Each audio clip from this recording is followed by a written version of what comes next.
মানুষের মৃত্যু কিভাবে হয়, কতটা কষ্ট দিয়ে জান কবজ করা হয়, এই সূরায় এগুলো জানতে পারবেন। আমরা আজকে তেলাওয়াত করব এবং তাফসীর করব সূরা আন-নাজিআত। ৩০ পারার অত্যন্ত আকর্ষণীয় সূরা এবং সেটা হলো সূরা নাবা এর কেবল পরের সূরা। এই সূরার তাফসীর হবে, শেষ পর্যন্ত শুনুন। মৃত্যুর সময়ের যন্ত্রণা কিভাবে হয়, তারপরে হাসরের মাঠে কিভাবে উঠানো হবে, এসব বিষয় নিয়ে অত্যন্ত গুরুত্বপূর্ণ আলোচনা আছে। তো শুরু করা যাক। নাহমাদুহু ওয়া নাস্তাঈনুহু ওয়া নাস্তাগফিরুহু ওয়া নু'মিনু বিহি ওয়া নাতাওয়াক্কালু আলাইহি, আম্মা বা'দ।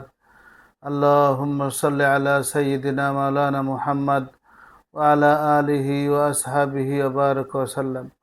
আল্লাহুম্মা জিদনা ঈমানানা ওয়া তাকওয়ানা, রব্বি জিদনি ইলমা, রব্বি ইয়াসসির ওয়া লা তু'আসসির ওয়া তাম্মিম আলাইনা বিল খায়র। আউযু বিল্লাহি মিনাশ শাইতানির রাজীম। বিসমিল্লাহির রহমানির রহিম। ওয়ান-নাজিআতি গরকা ওয়ান-নাশিতাতি নাশতা ওয়াস-সাবিহাতি সাবহা ফাস-সাবিকাতি সাবকা ফাল-মুদাব্বিরাতি আমরা ইয়াওমা তারজুফুর রাজিফাহ তাতবাউহার রাদিফাহ কুলুবুন ইয়াওমাইযিন ওয়াজিফাহ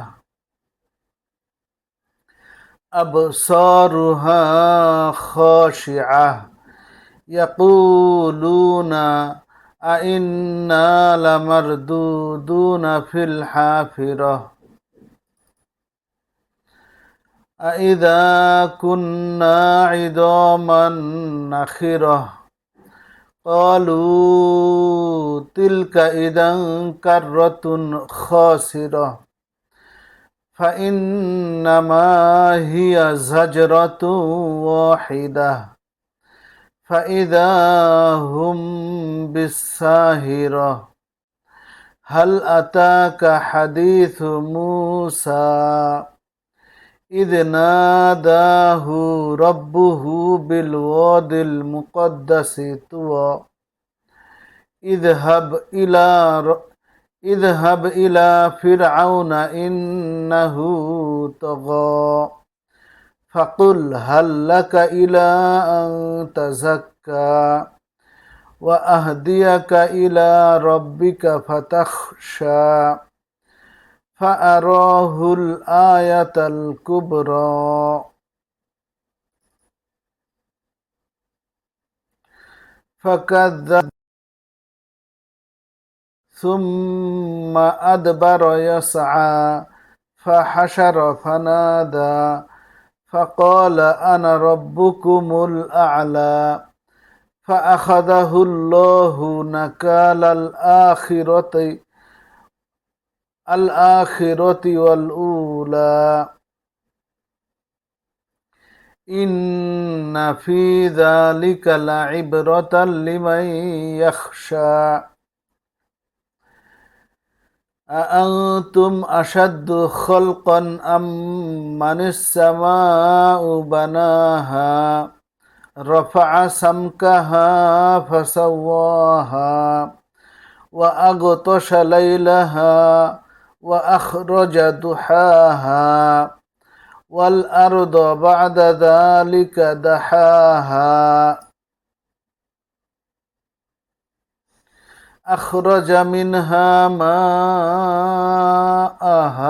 ومرعاها والجبال أرساها متاعا لكم ولأنعامكم فإذا جاءت الطامة الكبرى يوم يتذكر الإنسان ما سعى وبرزت الجحيم لمن يرى فأما من طغى وآثر الحياة الدنيا فإن الجحيم هي المأوى وأما من خاف مقام ربه ونهى النفس عن الهوى فإن الجنة هي المأوى يسألونك عن الساعة أيان مرساها فيما أنت من ذكراها إلى ربك منتهاها إنما أنت منذر من يخشاها كأنهم يوم يرونها لم يلبثوا إلا عشية أو ضحاها إلى ربك منتهاها إنما أنت منذر من يخشاها كأنهم يوم يرونها لم يلبثوا إلا عشية أو ضحاها صدق الله المولانا العظيم وصدق رسوله الكريم ونحن على ذلك من الشاهدين والشاكرين সম্মানিত দর্শক শ্রোতা, আমরা তেলাওয়াত শেষ করলাম। এবার আমরা তাফহিমুল কুরআন থেকে অনুবাদ পাঠ করব। সেই ফেরেশতাদের কসম যারা ডুব দিয়ে টানে এবং খুব আস্তে আস্তে বের করে নিয়ে যায়, আর সেই ফেরেশতাদেরও যারা বিশ্বলোকে দ্রুত গতিতে সাঁতরে চলে, বারবার হুকুম পালনের ব্যাপারে সবেগে এগিয়ে যায়, এরপর আল্লাহর হুকুম অনুযায়ী সকল বিষয়ের কাজ পরিচালনা করে। যেদিন ভূমিকম্পের ধাক্কা ঝাঁকুনি দেবে এবং তারপর আসবে আরেকটি ধাক্কা, কতক হৃদয় সেদিন ভয়ে কাঁপতে থাকবে, দৃষ্টি হবে তাদের ভীত বিহ্বল। এরা বলে, সত্যিই কি আমাদের আবার আগের অবস্থায় ফিরিয়ে আনা হবে? পচা গলা হাড্ডিতে পরিণত হয়ে যাওয়ার পরও বলতে থাকে, তাহলে তো ফিরে আসা হবে বড়ই লোকসানের। অথচ এটা শুধুমাত্র একটা বড় রকমের ধমক। অর্থাৎ হঠাৎ তারা হাজির হবে একটি খোলা ময়দানে। তোমার কাছে কি মুসার ঘটনার খবর পৌঁছেছে, যখন তার রব তাকে পবিত্র তুয়া উপত্যকায় ডেকে বলেছিলেন, ফেরাউনের কাছে যাও, সে বিদ্রোহী হয়ে গেছে। তাকে বলো, তোমার কি পবিত্রতা অবলম্বন করার আগ্রহ আছে এবং তোমার রবের দিকে তোমাকে পথ দেখাবো, তাহলে তোমার মধ্যে তার ভয় জাগবে। তারপর মুসা ফিরাউনের কাছে গিয়ে তাকে বড় নিদর্শন দেখালো, কিন্তু সে মিথ্যা মনে করে প্রত্যাখ্যান করল ও অমান্য করল। তারপর চালবাজি করার মতলবে পিছনে ফিরল এবং লোকদের জমায়েত করে তাদেরকে সম্বোধন করে বলল, আমি তোমাদের সবচেয়ে বড় রব। অবশেষে আল্লাহ তাকে আখেরাত ও দুনিয়ার আযাবে পাকড়াও করলেন। আসলে এর মধ্যে রয়েছে মস্ত বড় শিক্ষা, যে ভয় করে তার জন্য। তোমাদের সৃষ্টি করা বেশি কঠিন কাজ না আকাশের? আল্লাহই তাকে সৃষ্টি করেছেন, তার ছাদ অনেক উঁচু করেছেন, তারপর তার ভারসাম্য কায়েম করেছেন, তার রাতকে ঢেকে দিয়েছেন এবং তার দিনকে প্রকাশ করে দিয়েছেন। এরপর তিনি জমিনকে বিছিয়েছেন, তার মধ্য থেকে তার পানি ও উদ্ভিদ বের করেছেন এবং তার মধ্যে পাহাড় গেড়ে দিয়েছেন জীবনযাপনের সামগ্রী হিসেবে তোমাদের এবং তোমাদের গৃহপালিত পশুদের জন্য।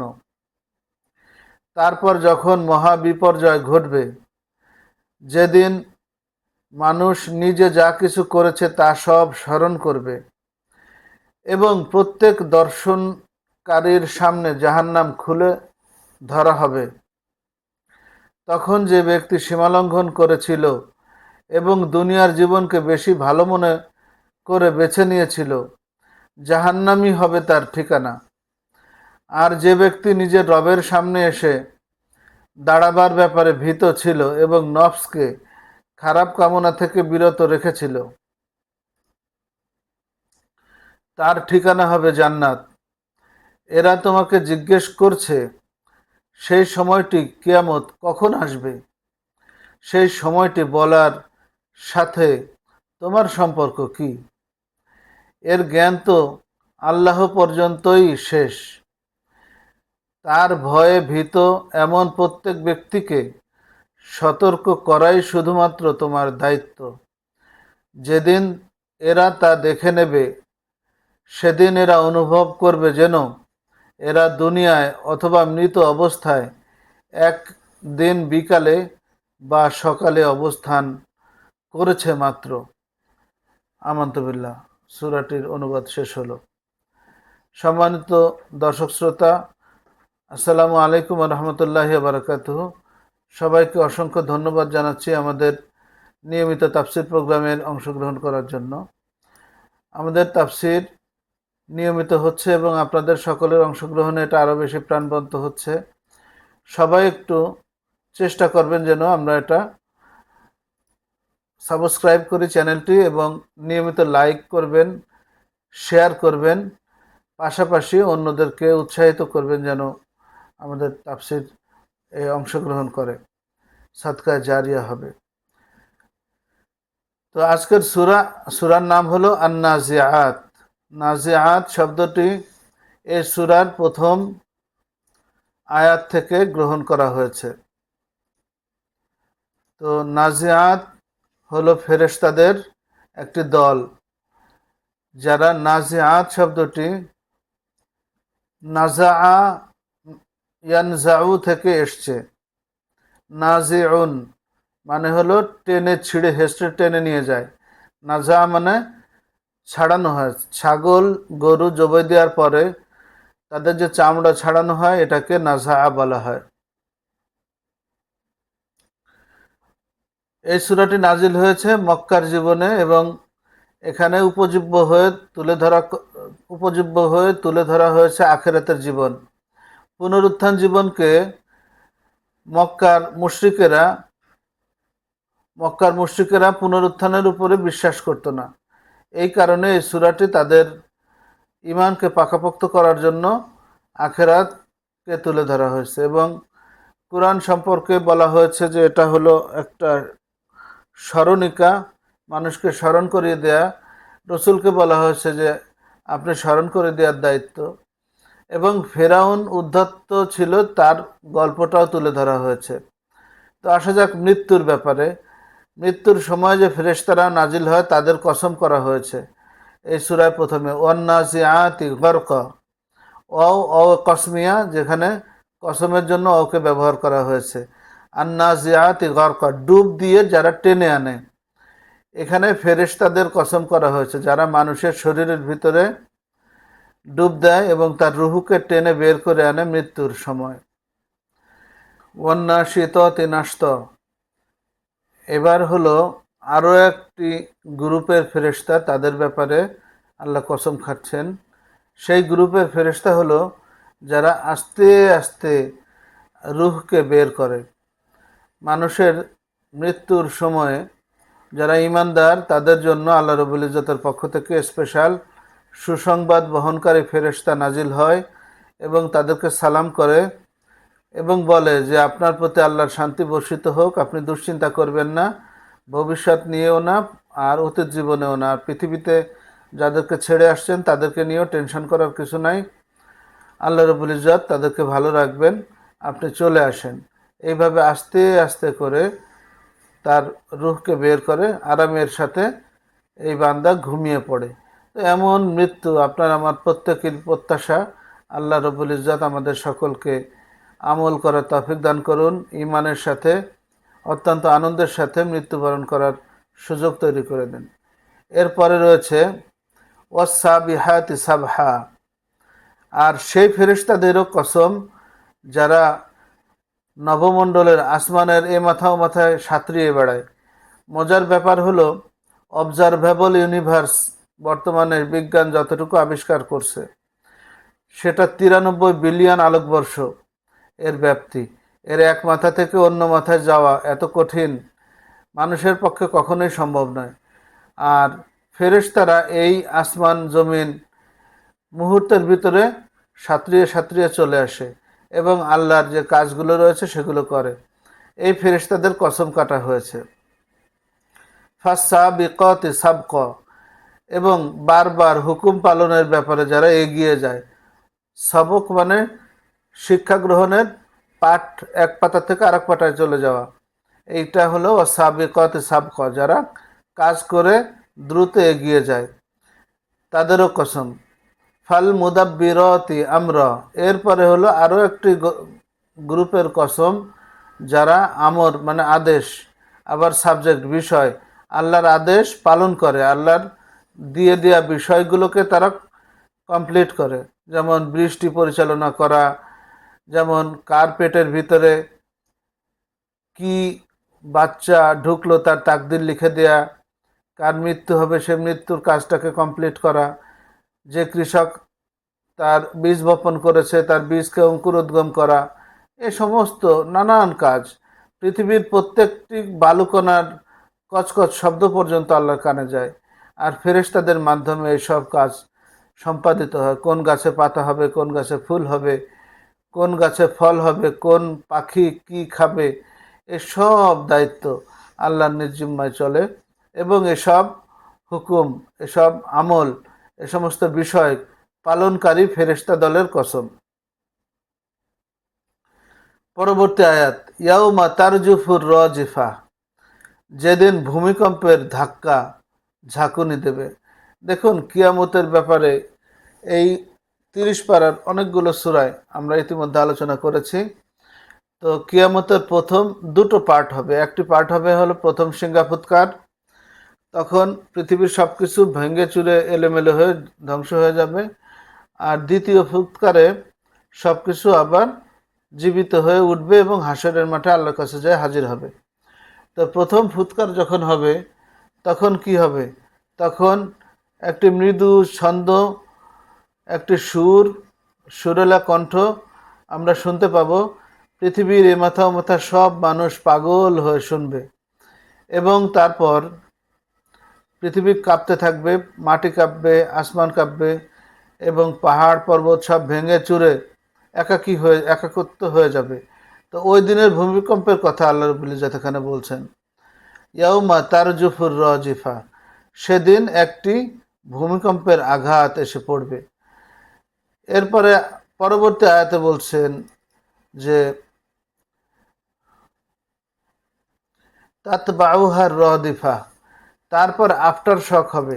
আপনারা জানেন যে বর্তমান ভূমিকম্পে, একবার ভূমিকম্প হওয়ার পর আবার আফটার শক নামে আবার ভূমিকম্প হয়। তো এখানে ভূমিকম্পে একটার পর একটা আসতেই থাকবে, একটি আঘাত আসবে তারপর আর একটা আঘাত আসবে। কুলুবু ইয়াউমাইযিন ওয়াজিফা, সেদিন মানুষের কতক হৃদয় সেদিন ভয়ে কাঁপতে থাকবে। আবসারুহা খাশিআ, এবং তাদের দৃষ্টি হবে ভীত বিহ্বল, একেবারে ভয়ে চোখ বড় বড় হয়ে যাবে, কি হবে কি হবে। ইয়াকুলুনা, তারা বলবে, আইন্না লামারদুদুনা ফিল হাফিরা, সত্যি কি আমাদেরকে আবার আগের অবস্থায় ফিরিয়ে আনা হবে? মানে পৃথিবী কি আবার ঠিকঠাক হবে, নাকি আবার ধ্বংস হয়ে যাবে? এবং যেভাবে আল্লাহ রাব্বুল ইজ্জত বিভিন্ন জায়গায় বলেছেন সেই অবস্থা হবে। তো এই কিয়ামতের সময় যারা পাপাচারী তারা ভীত থাকবে এবং তারা প্রশ্ন করবে, আইদা কুন্না ইদামান নাখিরা, আইদা কুন্না ইদামান নাখিরা, আমরা যখন পচা গলা হাড্ডিতে পরিণত হয়ে যাব তারপরেও কি আমাদেরকে আবার উত্থিত করা হবে? আমরা তো এটা আগে বিশ্বাস করতাম না, এখন তো কিয়ামত শুরু হয়ে গেল। কলু তিলকা ইদান কাররাতুন খাসিরা, তখন তারা বলবে, হ্যাঁ হ্যাঁ, যদি তাই আমাদেরকে উঠানো হয় তাহলে তো সেটা হবে বড়ই লোকসানের একটা বিষয়। কাররাতুন খাসিরা, খাসিরা খুসরান মানে ক্ষতি। যদি আমাদেরকে হাসরের মাঠে আবার ঠিকই ওঠানো হয় তবে তো আমাদের ভীষণ ক্ষতি হয়ে যাবে, কারণ আমরা দুনিয়াতে অপকর্ম করেছি। এই অপকর্মের জন্য আমাদের লস হয়ে যাবে, ক্ষতি হয়ে যাবে। আল্লাহ রাব্বুল ইজ্জত তো সবাইকে বলে দিয়েছেন যে আমরা বিচার করব এবং সে বিচার অত্যন্ত কঠোর হবে। এইভাবে তো তারা এইভাবে করে ভীত হয়ে পড়বে, ভীত বিহ্বল হয়ে পড়বে যে হায় হায়, তাহলে তো আমাদেরকে মারছে, আমরা তো মরছি, এবার কি হবে, কি হবে, অবস্থা হয়ে যাবে।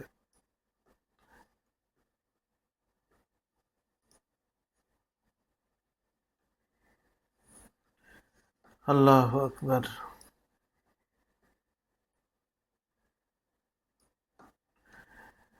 আবসারুহা খাশিআ ইয়াকুলুনা ইযা মারদুদুনা ফিল হাফিরা। ইয়াকুলুনা, তারা বলবে, আইদা আইন্না লামারদুদুনা ফিল হাফিরা, সত্যি কি আমাদের আবার আগের অবস্থায় ফিরিয়ে আনা হবে? আইদা কুন্না ইদামান নাখিরা, আমরা মাটিতে যখন পচে গলে হাড্ডিতে পরিণত হয়ে যাব তারপরেও? কলু তিলকা ইদান কাররাতুন খাসিরা, তারা বলবে হ্যাঁ, যদি তাই হয় তাহলে তো আমরা বড়ই লোকসানের মধ্যে পড়ে যাব। ফা ইন্নামা হিয়া জাজরাতুন ওয়াহিদা, এখানে দ্বিতীয় ফুৎকারের কথা বলা হচ্ছে। ফা ইন্নামা হিয়া জাজরাতুন ওয়াহিদা, দ্বিতীয় ফুৎকার, আরও একটা বড় ধরনের ধমক। ফাইদা হুম বিস্সাহিরা, তখন তারা হাজির হবে খোলা ময়দানে, হাসরের মাঠে। এইবারে রসুল সাল্লাল্লাহু আলাইহি ওয়াসাল্লামকে আল্লাহ রাব্বুল ইজ্জত প্রশ্ন করছেন, হাল আতাকা হাদিথু মূসা, তোমার কাছে কি মূসার ঘটনার খবর পৌঁছেছে? ইদ নাদাহু রব্বুহু, যখন তার রব তাকে পবিত্র তুয়া উপত্যকায় ডেকে বলেছিলেন, বিল ওয়াদিল মুকদ্দাসে তুয়া ইদহাব ইলা ফিরআউনা ইন্নাহু তাগা, ইদহাব যাও, ইলা ফিরআউনা, ফিরআউনের কাছে, ইন্নাহু তাগা, নিশ্চয় সে সীমা লঙ্ঘন করেছে, সে বিদ্রোহী হয়ে গেছে। ফাকুল, অতঃপর তাকে বলো, হাল্লাকা ইলা আন তাজাক্কা, তোমার কি কথা শোনার কোনো ইচ্ছা আছে? হাল্লাকা, তোমার কি আছে ইচ্ছা, উদ্দেশ্য, ইলা আন তাজাক্কা, যে তুমি নিজেকে পবিত্র করবে? তুমি কি নিজেকে পবিত্র করতে চাও, শুধরে নিতে চাও? এমন ইচ্ছা কি তোমার রয়েছে? ওয়া আহদিয়াকা, এবং আমি তোমাকে দেখাবো, ইলা রব্বিকা, তোমার রবের দিকে, আর আমি তোমার রবের দিকে পথ দেখাবো, হেদায়েতের পথটা বলে দিব। ফাতাখশা, অতঃপর তুমি আল্লাহকে ভয় করে চলবে। ফা আরাহুল আয়াত আল কুবর, অতঃপর আরাহু, আর রায়া মানে হলো নিজে দেখা, আর মানে হলো দেখানো। ফা আরাহু, তাকে দেখালো, ফিরাউনকে দেখালো মুসা আলাইহিস সালাম, আল আয়াত আল কুবর, অনেক বড় নিদর্শন। বড় নিদর্শন কি? বড় নিদর্শন হলো আল্লাহ রাব্বুল ইজ্জত হযরত মুসা আলাইহিস সালামকে বড় দুটো স্থায়ী মুজিজা দিয়েছিলেন। একটা হলো তার হাতের লাঠি মাটিতে ফেললে বড় অজগর সাপ হয়ে যেত, আর আবার যখন তিনি সেটাকে ধরতেন তখন লাঠি আবার ফেরত আসতো। তারপর দ্বিতীয়টা হলো তিনি বগলে নিজের বাহুর ভেতরে হাত রাখতেন, হাতটা বের করে যখন সবার সামনে তুলে ধরতেন তখন হাতে নূর প্রজ্বলিত হতো, আলোক প্রজ্বলিত হতো। আল্লাহ রাব্বুল ইজ্জত এই দুটো স্থায়ী মুজিজা হযরত মুসা আলাইহিস সালামকে দিয়েছিলেন, তো এগুলো দেখালেন। তারপরে কি হলো? ফাকাদ্দাবা ওয়া আসা, অতঃপর ফিরআউন বলল, এই তুমি মিথ্যা বলছো, এগুলো সব কিছু না, সরো, এগুলো মিথ্যা মনে করে প্রত্যাখ্যান করলো এবং অমান্য করলো। এরপরে সুম্মা আদবারা ইয়াসা, এরপরে পিছনে গেল মতলববাজি করতে।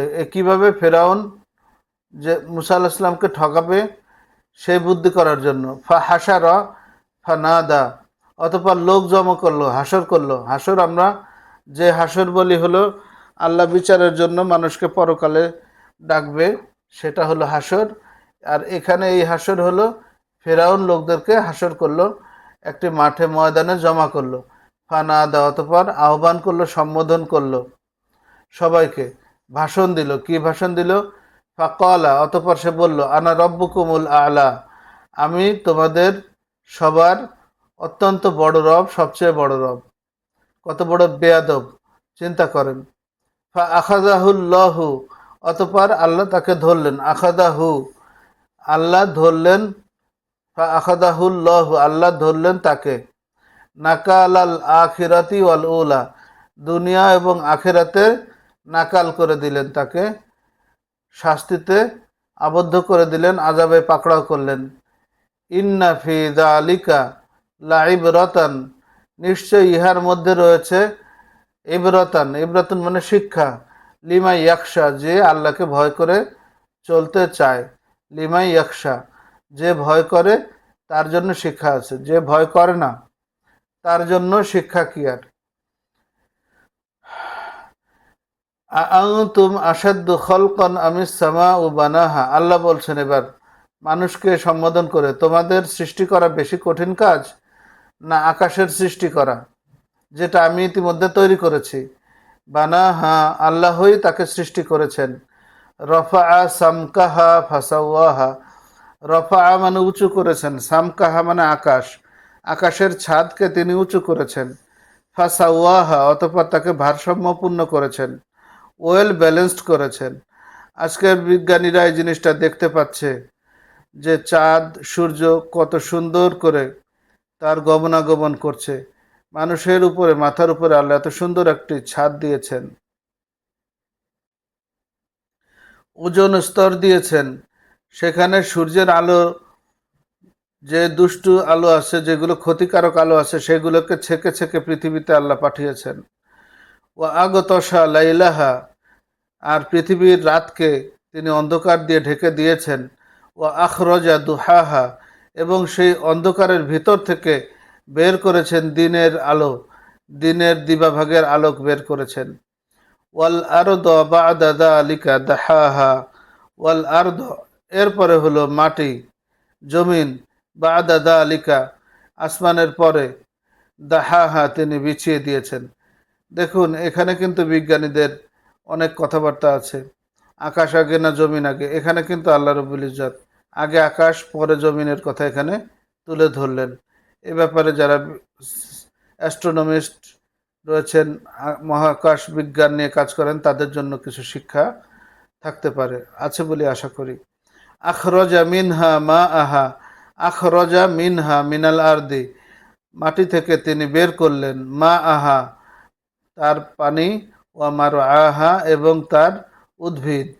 আল্লাহ রবুল ইজ্জত এরপরে পানি দিলেন, উদ্ভিদ দিলেন। ওয়াল জিবাল আরসাহা, এবং পাহাড় গেড়ে দিলেন। জাবালুন এক বচন, জিবালুন বহু বচন, যার অর্থ হলো পাহাড়। মাতা আল্লাকুম ওয়ালি আনআমিকুম, আর এগুলো তোমাদের এবং তোমাদের পশুপালিত পশুদের জন্য জীবনের উপকরণ। দেখুন যদি যদি শাকসবজি ঘাস পালা না থাকতো, মানুষ বা কি খাইতো, আর পশু পাখিরাই বা কি খাইতো।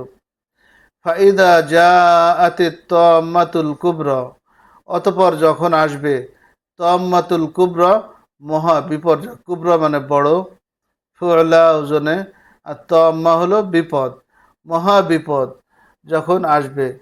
ইয়াউমা ইয়াতাযাক্কারুল ইনসানু মা সাআ, ইয়াউমা, সেদিন, ইয়াতাযাক্কারু, স্মরণ করবে, আল ইনসানু, মানুষেরা, মা সাআ, যা তা, যে কর্ম তারা করেছে সেটা তারা স্মরণ করতে থাকবে। ওয়াবুররিজাতিল জাহিমু লিমান ইয়ারা, এটা হলো বিচারের মাঠ। ওয়াবুররিজাতিল জাহিমু, আর ওপেন করা হবে, খুলে দেয়া হবে। বারাজা হলো সামনে তুলে ধরা, এই দেখো, প্রজেকশন করা হবে। সাধারণত আমরা দেখি যে কোনো একটি প্রজেক্ট তৈরি করার পরে এটা প্রদর্শনী করা হয়, মানুষজন দেখুক, বুঝুক। তো অবুরিজাতিল জাহিমু লিমান ইয়ারা, লিমান ইয়ারা, যারা দেখবে, ওই সময় দর্শনার্থীদের সামনে জাহান্নামকে তুলে ধরা হবে। এই দেখো জাহান্নাম, এই দেখো আগুন, এটাকে আমি তৈরি করেছি, তোমাদেরকে জানিয়েছি, এখন দেখো এটার অবস্থা।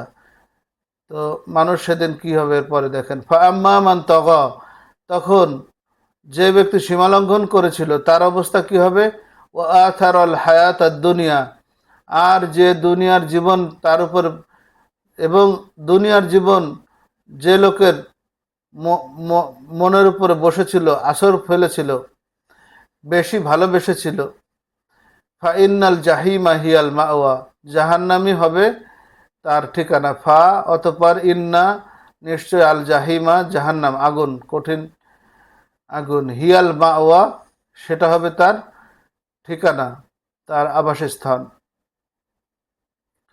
ও আম্মা, অপরপক্ষে, মান খাফা মাকামা রব্বিহি, যে ভয় পায়, ভীত সন্ত্রস্ত থাকে তার প্রভুর সামনে দাঁড়ানোর বিষয়ে, সতর্ক থাকে, ভয় পায়, ভীত থাকে, ওয়ানাহান নাফসা আনিল হাওয়া, এবং নিজের নফসকে নিষেধ করে অন্যায় কাজ করার থেকে, মনে যাই চায় তাই করলাম, এটা হলো নফসকে আশকারা দেয়া। তো নফসকে নিষেধ করতে হবে, আল্লাহ যা নিষেধ করেছেন সেগুলো থেকে দূরে থাকার জন্য বলতে হবে। তো তাহলে কি হবে, ফাইনাল জান্নাতা হিয়াল মাওয়া, তাহলে তার জন্য রয়েছে জান্নাত, এবং সেই জান্নাতই হবে তার ঠিকানা। ইয়াসআলুনাকা আনিস সাআতি আইয়ানা মুরসাহা, ইয়াসআলুনাকা, মক্কার কাফির মুশরিকরা জিজ্ঞেস করে আপনাকে, আনিস সাআতি, কিয়ামতের ব্যাপারে, হাসরের ব্যাপারে, আইয়ানা মুরসাহা, আইয়ানা মানে কখন, মুরসাহা মানে সংগঠিত হবে, কিয়ামত কখন হবে সেটা নিয়ে আপনাকে জিজ্ঞাসা করে। ফিমা আনতা মিন যিকরাহা, ফিমা, এই বিষয়ে আপনার কি আর বলার আছে, আপনাকে এটা বলার জিজ্ঞেস করছে কেন, সেই সময়টি বলার সাথে তোমার সম্পর্ক কি, ইন ইলা রব্বিকা মুনতাহাহা, এই দিবসের জ্ঞান আল্লাহর পর্যন্তই শেষ, এই দিবস কবে হবে এবং কেন আগে হচ্ছে না, ইত্যাদি ইত্যাদি। নবী রসুলকে, কোনো লোককে আল্লাহ এটা বলে দেন নাই, এটা এলমুল গায়েব, আল্লাহ একমাত্রই যিনি এই জিনিসটা সংরক্ষণ করেন। কিয়ামতের দিবস কবে হবে এই ব্যাপারে কেউ জানে না, আমাদের রসুলকেও আল্লাহ বলেননি। তাই বলছেন যে তোমাকে এটা বলে তাদের লাভ কি, তুমি তো আর এটা জানো না, তোমার কাছে এই জ্ঞান তো থাকার কথা না। এই জ্ঞান আল্লাহর কাছ পর্যন্তই রয়েছে এবং তিনি শুধুমাত্র জানেন। ইন্নামা আংতা ইন্নামা আংতা মুনজির, ইন্নামা আংতা মুনজির মাই ইয়াকশাহা, ইন্নামা নিশ্চয়, শুধুমাত্র, আন্তা আপনি, মুনজির ভীতি প্রদর্শনকারী, মাই ইয়াকশাহা যে এই জাহান্নামকে ভয় করে, এই দিবসকে ভয় করে, আপনি শুধু তাকে ভয় প্রদর্শনকারী।